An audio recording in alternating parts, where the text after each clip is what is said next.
Hello বন্ধুরা, আজকে নিয়ে চলে এসেছি কাঁঠাল বীজের ভর্তা রেসিপি। তো কাঁঠাল বীজগুলো প্রথমে আমি ছুলে নিলাম, এরপরে আমি একটু নুন দিয়ে সেদ্ধ করে নিব।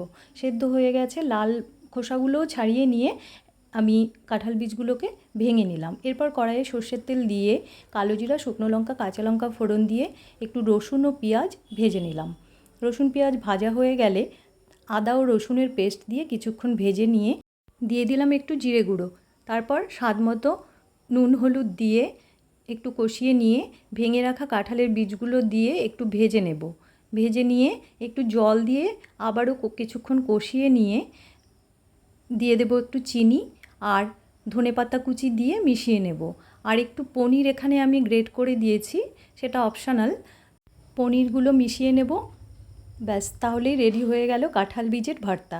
ওপরে আবার একটু পনির গ্রেট করে দিয়ে সাজিয়ে সার্ভ করে দিলাম। Thank you.